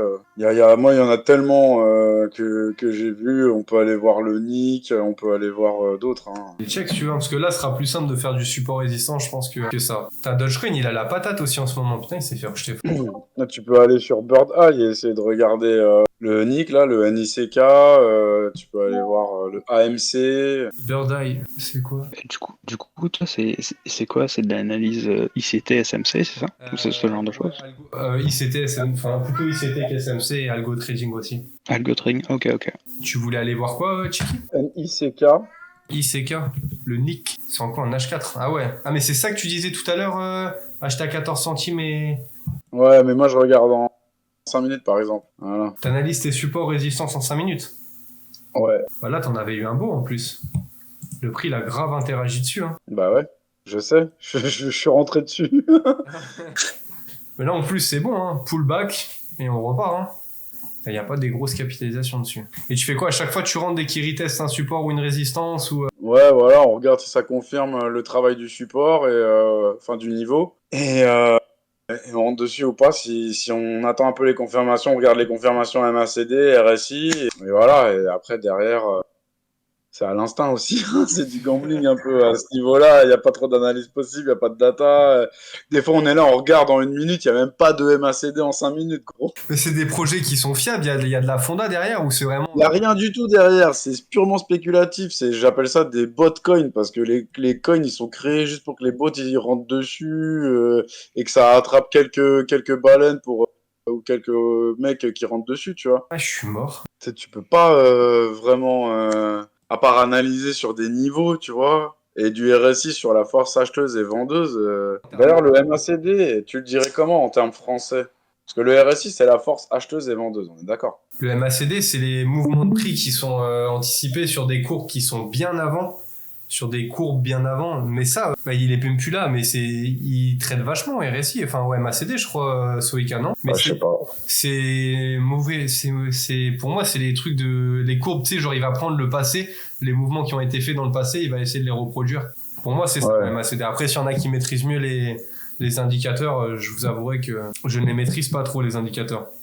Mais là, en termes d'algo, ça vaudrait peut-être le coup d'envoyer un buy, hein. Si t'as envoyé un buy là, Ah ouais, moi j'ai envoyé un bail. Hein. tu viens liquider tout le monde. Après, je sais pas si c'est fiable sur ces trucs-là, mais tu vois, on a la figure, la pattern, boum, et on vient créer un nouveau plus haut, quoi. Tiens, tu vas en mettre un autre? Vas-y. Tape juste CP. Le nom c'est Chain Pulse. Bon là pareil, hein, tu vois, il n'y a aucun il y a aucune fonda derrière. De toute façon, les trucs que je te donne, il n'y a pas de fonda derrière. Là, pour moi, ça tendrait plus à chuter en termes d'algo. Hein. Moi j'ai TP là où t'as la souris, tu vois, à droite. Là, Ouais, et je suis rentré à gauche, je suis rentré à combien? Ouais, je suis rentré à 0,23 et je suis sorti à 0,29. bon, en vrai, je pense que t'as bien fait, gros. Hein. Parce que ça sent le retournement. Ça sent le roussi, quoi. Ça sent un peu le roussi, ouais. Tu vas aller voir le GUD. GUD. GUD, j'ai identifié tous les niveaux carrément. J'ai mis... Tu sais, c'est trop facile là-dessus. Tu mets ton curseur et t'appuies sur Alt-H et ça te met le niveau, tu vois, en droite horizontale. T'as pas besoin de le tracer avec la ligne de tendance, tu vois. Alt-H. Ah ouais, je fais... Ah oui, ok, d'accord. Ça va trop vite, tu vois. Et là, moi, sur mes graphiques, j'ai plein de strates de lignes bleues, tu vois. Pour identifier tous les niveaux. Mais là, passe peut-être tu te passes pas en ligne comme ça? Ah, non, je suis en bougie quand même.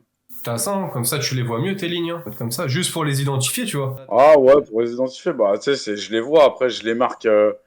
En fait, je les marque avec les corps de bougie et là où j'ai le plus de touches, tu vois, majoritairement corps de bougie, mais s'il y a des mèches, des fois il y a des mèches qui viennent rebondir dessus, tu vois. Après là, t'es en 15 minutes, tu vois, mais en 5 minutes, c'est mieux, ou 1 minute, tu vois. Vaut mieux, je pense, analyser quand même en plus grosse UT, non? Ah gros, déjà, tu sais, c'est 1 minute ou 5 minutes, hein, tu vois, c'est pas... Ça, c'est des codes qui ont moins d'un jour, en général, là, celui-là, il a déjà un jour, je crois, mais... Bah là, le bail, il vaut peut-être le coup. Hein. Ouais. Pour aller jusque où? Bah là, ouais, il est sur des... Même pas 5 ou 1 minute, tu vas voir. Ça va. Tu mets 1 minute et tu réduis, tu vois, t'auras quand même... Bah j'avoue que si t'as tenté peut-être de rentrer là, plutôt autant en 1 minute à voir. Ouais, il doit avoir des gaps. Ouais, laisse tomber. Ah là, il est en train de faire une poussée, là. Mais là, tu vois, il y a la ligne de tendance qui va le retenir. On le voit bien, là, en 1 minute, tu peux la tracer, ta trendline. Et tu vois s'il va repousser, s'il va rejeter ou pas. Et la plupart du temps, vu qu'on est en ce moment, on est sur des jours bearish, du coup, il se fait repousser à chaque fois par la ligne de tendance. Et même quand ça pète, au final, ça pète un peu. Bon, tu peux te faire ton trade quand ça pète. Mais derrière, tu sais, si t'attends un peu de voir s'il remonte à des anciens niveaux, vu qu'on est dans des mauvais jours, du coup, il va pas, tu vois. Et il accumule à un niveau peut-être un peu plus haut que là où il a pété, tu vois, mais Et vous mettez des stop loss ou pas du tout? pas du tout, on peut pas mettre de stop loss. Ah oui. Ok. On peut que rentrer et mettre un TP en limit order. Ok. Donc c'est hyper, faut surveiller les trucs et tout, tu vois. Ouais, tu m'étonnes. Genre là, par exemple, j'étais sur un truc, tu sais, vas-y, laisse tomber, quoi. J'ai pas été vif pour surveiller, j'ai loupé mon TP en BNF, et là, ça y est, je suis parti dans du taf, dans un truc, tu vois, j'ai loupé ma sortie, tu vois. Oh putain, j'avais pas vu les ouais. Ah ouais, les bougies, ça rigole air. Mais tu choisis comment ton effet de levier? T'as pas d'effet de levier, c'est vraiment... Y a pas d'effet de levier, là, c'est du pur spot, les 30% que tu vois, c'est du spot, gros. Ok. Ouais, y a pas de levier, y a pas de long, y a pas de short, c'est que du swing en spot que tu peux prendre au final sur des grosses amplitudes de swing, soit quand t'es bullish. Mais du coup, peut-être t'as intérêt à prendre un petit pourcentage en fait. Si t'arrives à rentrer pile poil, tu vois, genre t'arrives à tracer la trendline du bottom, bah c'est là où il faut que tu identifies ta rentrée qui souvent peut se combiner avec un niveau de Fibo. Donc, trace ton Fibo tu sais, de retracement. Tu vois, au final, ça va correspondre soit à chaque fois, ça correspond soit au niveau de liquidité, les niveaux support résistance, soit au niveau de Fibo, tu vois. Ouais. Là, regarde, trace, tu fais Alt F, tu prends en bas, tu remontes en haut, et paf, t'as tes niveaux, tu vois. Altef, c'est le Fibo.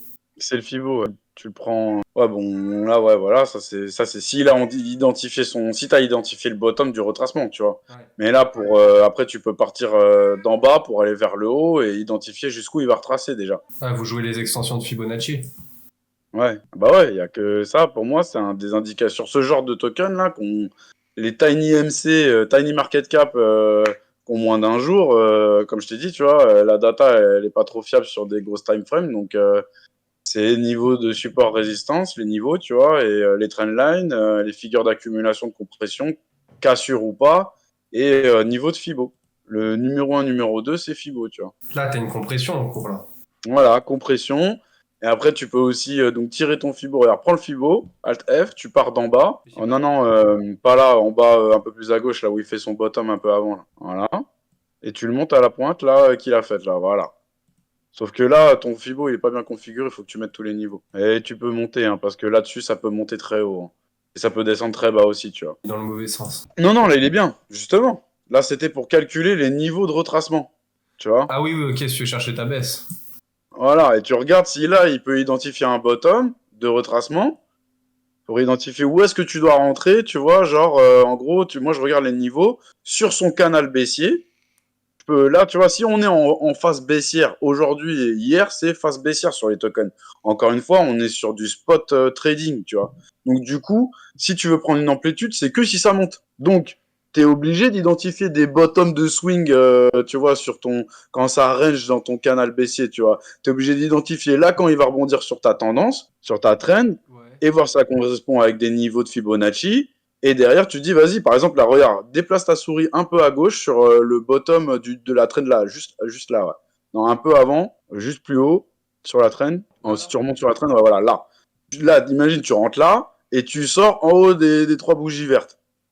Regarde l'amplitude que ça fait, là, avec la règle. Là, t'as fait ton 50%, mon gars. Ah ouais, non, non, mais les impulsions, elles sont ultra violentes, hein. Tu vois ce que je veux dire? Là, en fait, quand t'es en macro bearish, c'est-à-dire aujourd'hui et hier, vu qu'au final le Bitcoin il a grimpé, il pète des niveaux records, et ben gros, c'est au final le Bitcoin il surperforme sur tous les altcoins et derrière il surperforme également sur les mêmes coins. Donc tous les mêmes coins là ils sont en train de tomber, tu vois.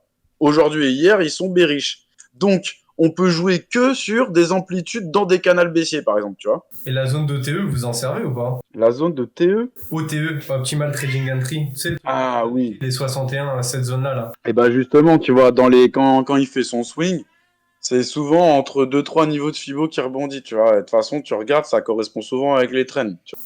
Parce que ça, vous pouvez le tenter, je pense, mettre des gros niveaux comme ça. Prends la grosse impulsion, et tu mets ton niveau d'OTE. Question de CryptoDream, tu prends quel niveau du coup? On va parler des 0,6. Bah, c'est une question pour moi ou Ouais, C'est-à-dire, tu prends quel niveau? dans les niveaux de Fibo pour les rebonds, quoi, j'imagine. Ça qui ouais, demande. c'est ça, au niveau du rattrapement. J'aurais tapé entre les 61,8 et les 0,8.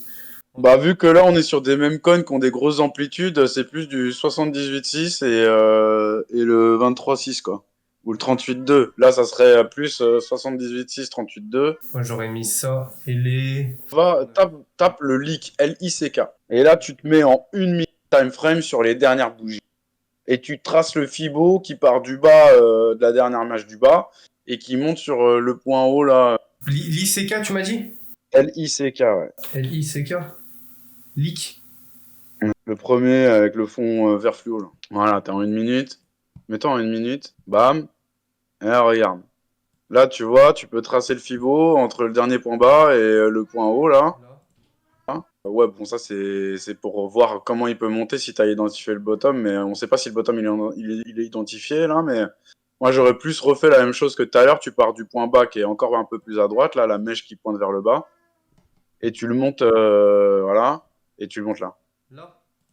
Ouais, exactement. Là, en fait, des fois, dis-toi, vaut mieux rester dans la tendance, je pense. Tu vois, t'es dans une tendance baissière, cherche ton Fibo entre la dernière. Ouais, mais regarde, on va voir tout de suite, là, s'il va rebondir sur le 78,6 en 1 minute. Ouais, mais là, en fait, je me dis, est-ce qu'il a plus de chances de créer un nouveau plus haut suite à ça, ou, vu qu'il est en tendance baissière, est-ce qu'il a plus de chances d'aller créer un nouveau plus bas, sachant qu'il a déjà pris sa zone de retracement baissière, qui était les 0,618.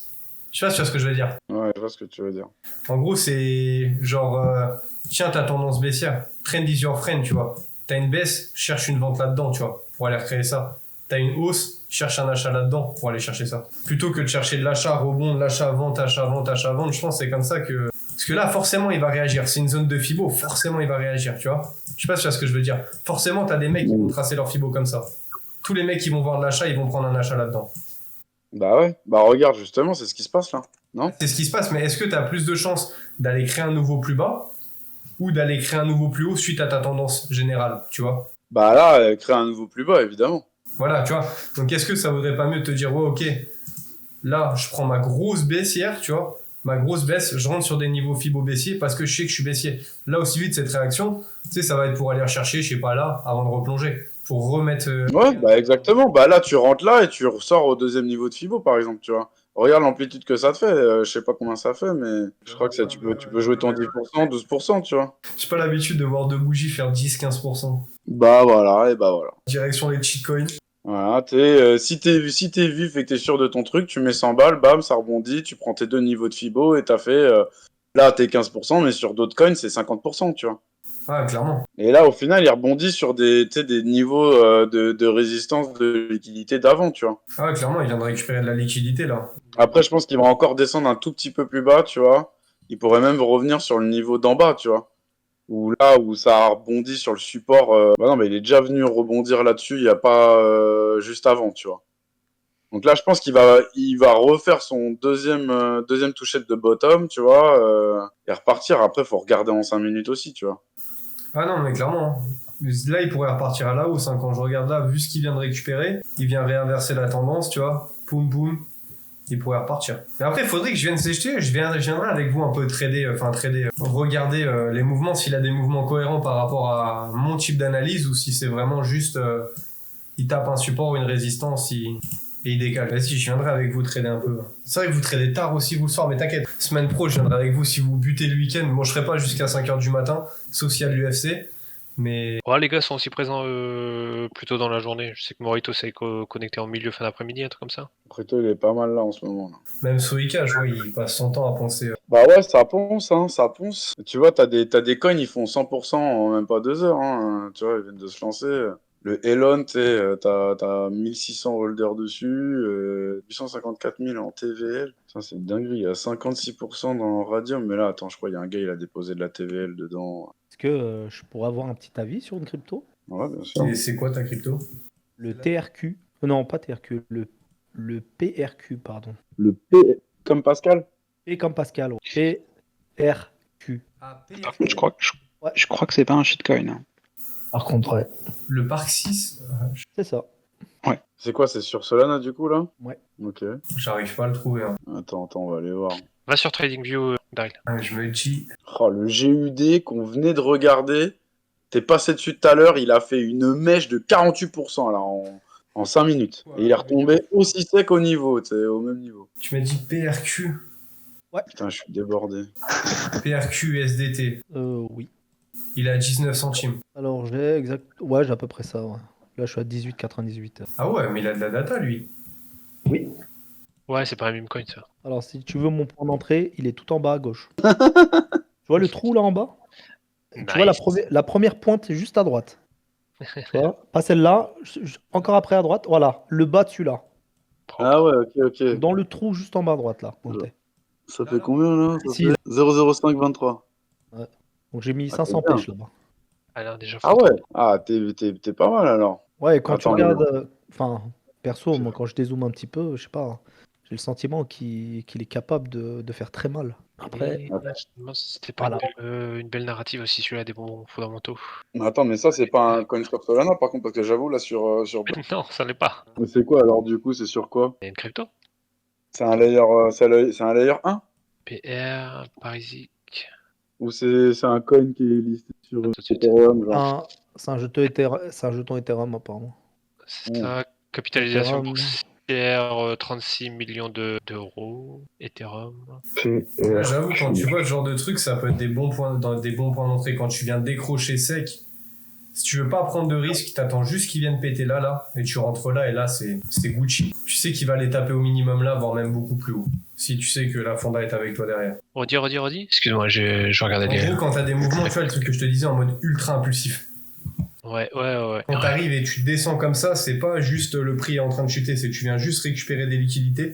T'as récupéré des liques là, voire même là. Et après, le prix, si tu veux attendre une confirmation sûre, t'attends qu'il vienne repéter un plus haut. Sûr que ça va partir, ça fait vraiment le sell to buy. Et là, après, tu peux gratter un petit peu sur un 50 Fibonacci. Et après, tu rentres. Parce que là, je pense qu'il allait retoucher ces 50 Fibonacci. En gros, la plupart du temps, quand le prix en montant, il bute à différents endroits au même niveau, c'est que c'est bullish, c'est que ça tente de percer, quoi, en fait. Ça tente de percer le mur de résistance, quoi. En haut, si tu dézoomes, t'as une belle résistance là-haut, de manière globale. Oh là là, la percée qu'il a, j'avoue. Ici, là. J'avoue. Mais après, t'en as partout. Genre, Putain, il est où ce coin? Oh, putain, On a attends, encore abusé, encore au-dessus. Hein. Quand tu regardes tous les pics qu'il a fait vers le haut, plus vers ces jours-ci, hein, je te parle qu'on est de décembre à aujourd'hui. Tu regardes là, voilà, tu vois qu'il a bien zigzagué vers la droite, il a bien latéralisé. Une bull run, ça. Putain, j'avoue, c'est marrant parce que sur Ethereum, la security checklist là pour les red flags par rapport à sur Solana. J'ai trouvé sur Burda, il faut juste changer de chain, il faut juste passer sur Ethereum quand tu fais ta recherche. Mais... Ah, qu'est-ce que t'en dis de ça? Ah bah de toute façon, toutes les cryptos là, le temps de qu'à remonter fort, je pense. Hein. Ça va injecter dans tous les sens. Hein. Après, j'ai un autre exemple qui va vous faire saigner du nez, mais on va finir avec lui. Est-ce qu'on est prêt? Alors l'autre, il va vraiment vous faire saigner du nez, mais on va voir après. Il y a CryptoDream qui demande aussi Atom si on aura le temps. Atom, c'est Atom, bon point d'entrée, zone de TP. un stablecoin. Ça a bougé un peu, non? Passé de 9 à 12? Moi, le NIR, il m'a mis trop bien. Le NIR, Ouais, moi aussi, j'avoue. le NIR, je suis rentré là-dedans. À 2 balles tout pile ou à 2 balles 20 là. Oh. De toute façon, tu sais, le wallet où je te demandais, Chiki, pour ta carte d'identité. Tu sais, je t'avais demandé à un moment si t'avais la nationalité. Ah oui, ouais. Gros, ce wallet-là, mes pourcentages, c'est abusé. ICP plus 170%, Shiba plus 250, Cro plus 170, NIR plus 418. Mais ça, je vais devoir demander une autre nationalité pour les retirer, ça me pète les couilles. Si vous voulez pisser du nez, les mecs, il y a le AIOZ. IOZ AIOZ, ouais. IOZ. Alors j'ai dit à mon frère de rentrer avec 11 € dedans, les gars. Tout en bas. Et Tout en bas à gauche. Où il y a le plat. Là Ouais, là. Vraiment sur le plat, là, ouais. Ouais, le délire. Ça, c'est pas un truc sur l'IA? Oui, il y a un peu d'IA là-dedans. Ouais. Ils font un peu plus plein de choses, mais il y a de l'IA, ouais. t'es quoi, t'as wiki? Ok. En fait, c'était la narrative IA qu'il y a eu il y a pas longtemps. Là. Ouais. Du coup, c'est en train de péter en ce moment. Il y a Nvidia. La méta, ouais, j'avoue. Ça date quand même, son introduction. Et la nationalité est pas laosienne, là? Bah, j'attends pour la demander, tu sais, j'attends vraiment que ça vaille le coup, je la demande. Ouais, ok. Là, t'as plus de 7000% sur celui-là. Là, j'ai vu, c'est abusé. Ça, c'est un coup à changer une vie, celui-là. Après, il y en a plein en vrai. De toute façon, quand tout va prendre de l'ampleur, ça va être Film de bullshit. Et pour ça, j'ai quelques positions comme ça où je suis tellement bien rentré que je ne bouge plus, quoi. Ah non, mais il faut tenir, même l'un. S'asseoir sur Je ses ne mains. bouge plus. Ouais, c'est ça. S'asseoir Psychologique. sur ses mains et puis rendez-vous dans, Ouais. dans Rendez-vous plusieurs. dans 2 ans et on va voir. Lynch, c'est abusé ce qu'il a fait. Il a fait combien depuis le début? Juste depuis qu'il a été introduit. Ah, il t'envoie 5000% aussi, lui. Ah, c'est le truc. Ça... Moi, je suis rentré sur la monnaie de Ternois. Ouais, le Caps. Le Caps. Ah ouais, c'est Simon qui m'a dit d'en acheter du Caps. Je suis rentré, il était à 20 centimes tout pile. Enfin, à 0,2 là. Tu penses qu'il va aller retaper son ATH? Ouais, il m'a dit Simon TP1 50 centimes. Ah, bon, on verra. Hein. Le Jupe aussi, hein, il commence à avoir la forme. Hein. Après, apparemment, bah là, je sais pas si tu connais, bah non, tu dois pas connaître, mais il y a le Smog, SMOG, c'est un peu, il est un peu en concurrence pour devenir un peu le même coin de Solana. Et genre, ils ont aussi sorti le coin sur Ethereum, tu vois, mais il y a quand même presque 100 000 holders. Il y a 330 millions de market cap, il y a 3 millions et demi qui est lock dans la TVL et volume 24 heures par exemple 1,6 million de dollars, tu vois. Bon là, il y a essentiellement tel, mais si tu regardes un peu le coin, c'est pas mal, tu vois. Là, il est en train de corriger fort, tu vois. Faut voir s'il va tenir sur certains niveaux, mais pourrait redescendre. Tu vois, là, il est à 0,22, il pourrait redescendre à 0,12, quoi. 0, 0, 0. Ah ouais, mais là, c'est de l'ETH, ouais. C'est par rapport à l'ETH. Ah, mais t'es sur Bird Eye? Ah ouais, toi, t'allais voir le smog, leur smog sur ETH. Ouais, moi, je regardais celui de Solana. C'est marrant parce que c'est la même, c'est à peu près la même charte. Non, mais là, c'est juste qu'il compare par rapport au prix, il est juste comparé par rapport à Ah, ok. C'est juste ça. C'est pour ça que Parce ça fait parce que tu sais, tu peux aussi bridger et avoir leur coin sur Ethereum. Par exemple, le staking, ils le font que sur Ethereum. Ok. T'as un WLD. T'as vu, ils ont dit, ouais, ils ont pas pris des interdictions de Hong Kong, ils sont pas fait niquer un moment. Je m'en souviens, on en avait parlé quand il était vers les 5 balles. Il venait de prendre des grosses interdictions. Il a fait un x2 dans la foulée, lui. Donc, du coup, il y avait. On est passé sur Atom parce qu'il y avait CryptoDream qui demandait à Atom. Ok. Atom, c'est bon, il commence à faire son décroché, lui. Il vient de break une tendance, là, une ligne de tendance. Ouais. Ah, pour moi, Atom, faut qu'il remonte. Hein, je comprends pas. Il est sous-évalué pour moi, là. Ouais, bah oui. Il est clairement sous-évalué. Surtout qu'en plus, je comprends pas parce que Atom, c'était carrément, même pendant le bear market, enfin, surtout pendant le bear market, c'était le coin qui t'apportait le plus haut taux de yield quand tu le stakais, tu vois. Donc, Mais il est pas Ouais, mais inflationniste. il a perdu Comment de l'intérêt, surtout quand l'Ethereum il est passé en proof of stake. Il est pas inflationniste Ouais, comme coin. T'as dit quoi, Bruno? Il est pas inflationniste. Ah, C'est-à-dire ça, ça. mais effectivement, ça mais fait- même quand Ethereum est passé en POS, au final, t'avais quand même Atom qui était bien au-dessus, quoi, tu vois, qui était limite en x2, tu vois. Et ouais, il Sur n'y a pas d'offre. la- L'offre maximale est infinie sur Atom. Ok. Donc ils peuvent toujours en créer ad vitam aeternam. De toute façon, Atom, là, il est sur un support. Hein.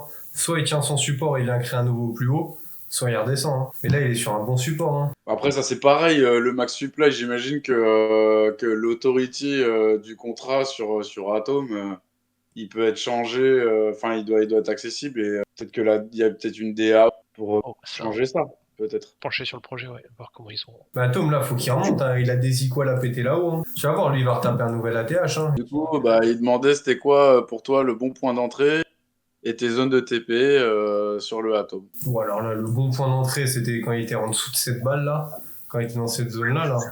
Là, il y avait une belle entrée à faire. Hein. En plus, il a fait un beau mouvement de reversal, tête là-dedans. Après ce sell to buy. Mais là, pour moi, les zones de TP, moi, je le vois bien remonter à 30-50 balles. Hein. Faut qu'il aille le reprendre son... Mais là, au moins là, qu'il revienne ici, qu'il vienne rendre son prix efficient à ce niveau-là, ce serait déjà pas mal. Là, au niveau des 20, ça peut déjà être un bon objectif. Voire même qu'il rentre dans son bloc là, au niveau des 25. Moi, je le vois remonter à 30 facile. Hein. Après, est-ce qu'il va faire un nouvel ATH? Ça, Dieu seul le sait, mais moi, je le vois bien perso remonter là-haut. Hein. Après, l'entrée parfaite, franchement, mais j'y crois moyen, ce serait qu'il vienne retester ça là. Qu'il revienne dans son gap en dessous là, au niveau des 8 balles. Est-ce qu'il va revenir? Ça, on aurait une pattern algorithmique weekly là. Mais j'y crois moyen. Mi-avril, aux alentours du halving, vous croyez à la correction ou plus sondage qu'autre chose? Théoriquement, ouais, il va y avoir une correction. Tellement tout le monde l'attend. Là, t'as vu BFM TV il y a 2 jours. Il y a le halving qui arrive dans 2 mois. Voilà, c'est divisé par 2. Le prix. C'est tout news. Ah, ça sent la correction. De toute façon, là, il va falloir qu'on crée une correction. Je vois mal le prix monter encore en flèche. Hein. Franchement, ce serait magique, hein. Mais ça mérite une petite correction quand même. Hein. Même pas qu'une petite correction pour moi. Hein. Là, qui reviennent dans les 50 000, là, il mériterait une bonne correction là-dedans, là. Mais après, je me dis, il y a beaucoup de personnes qui attendent une correction aussi. C'est ce qui fait qu'il continue à monter le prix. Vu que tout le monde tente de vendre, tente de voir une grosse correction suite à la prise de la TH et tout, le prix peut encore monter. Mais là, il y a plus d'analyse technique possible. On est sur du nouveau historique. Dieu seul sait où il va aller, vraiment. Hein. BlackRock continue à acheter. Là, il devrait rechercher ses equals, donc il doit remonter théoriquement au-dessus de ses 72 500 là.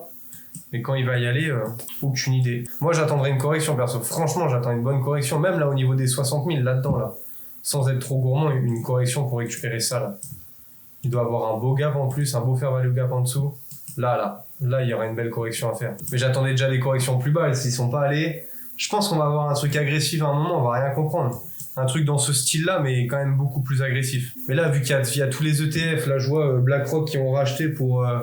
ils ont pas racheté pour 600 millions de BTC, 600 millions de dollars de BTC, BlackRock. Ça approche des 200 000, je crois.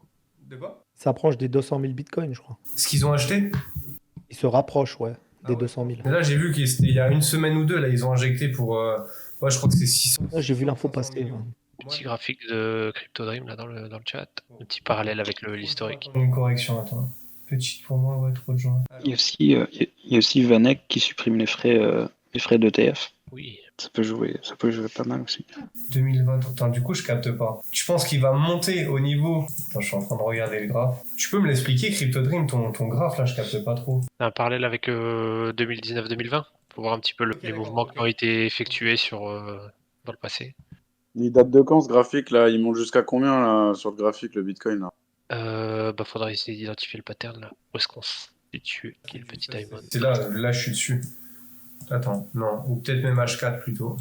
Mais en fait, il n'y a pas eu la correction. C'est ça que je capte pas. Attends, si. Là, tu montes, tu descends. Et là, tu recrées un nouveau plus haut. Ça doit être ça. Là, à mon avis, on est là. Ouais, j'avoue, voilà. moi, je le vois bien encore monter avant de replonger. Hein. Mais... De toute façon, les 32 000, c'est ce que j'attends. Mais je les attends depuis... Putain, je vous en avais déjà parlé aux autres TTT, là, qu'on vient de chercher cette zone-là, là. Mais ça, je m'attendais à ce qu'on la retape avant tout ça, quoi. Mais ça, je pense qu'on risque de le récupérer prochain bear market. Genre ça va être une zone à pas oublier au prochain bear, quoi. Mais là, redescendre tout en bas. Là, c'est combien là la zone que tu disais? Quelle zone? Là, les 31 000, 32 000, là. Ouais. Tu sais, je vous en parlais, là, en dessous, là, qu'on récupère tout le build-up, là, qu'on vienne rendre le prix efficient à ce niveau-là. Vraiment à ce niveau-là, mais j'y crois moyen. Là, je pense qu'on est parti pour, au pire, corriger là-dedans. Enfin, même au mieux corriger là-dedans, voire là-dedans, ici, là. Mais là, pour moi, ça va être l'objet d'un prochain bear market. Là, ça va être la prochaine mort du BTC, elle est ici. Quand on va entendre le BTC est mort, c'est fini, ça va être cette zone-là, je pense. Bon, les gars, moi, je pense que je vais vous laisser, je commence à être explosé. Ouais, pareil, merci pour cette grosse section. Ouais. Merci, Ça fait bien merci. de revoir les bases, je t'avoue. Ouais, bah là, c'est pour ça, là, on va tout revoir de A à Z. Là, on a vu, là, c'est les bases, comme ça, vraiment, vous allez mieux comprendre les zones de liquidité. Bah là, comme on les a montré, comment on manipule au niveau de ces zones-là. Les bougies, ça peut être important pour les retournements, pour essayer de lire. La prochaine fois, il va falloir être quand même ultra attentif, parce que ça va être une des bases de la stratégie, ça va être les structures de marché. Savoir tracer les structures de marché et comprendre ce qu'est un marché équilibré. C'est dans 2 semaines, c'est bien ça? Dans un mois. Un mois. Dans 2 semaines, c'est Soika qui fait une session lui, non? Ou pas? Normalement, là, il m'a dit, ouais, faut que je revoie mes trucs, mais en gros, ça va se passer. Moi, je vais attaquer tout ce qui va être ICT avec vous, tout ce qui va être l'ICT pur avec vous. Il y aura quand même des petites notions qui vont être un peu plus poussées qu'ICT. Et Soika, il va voir avec vous tout ce qui est les indicateurs, les bougies, les figures chartistes.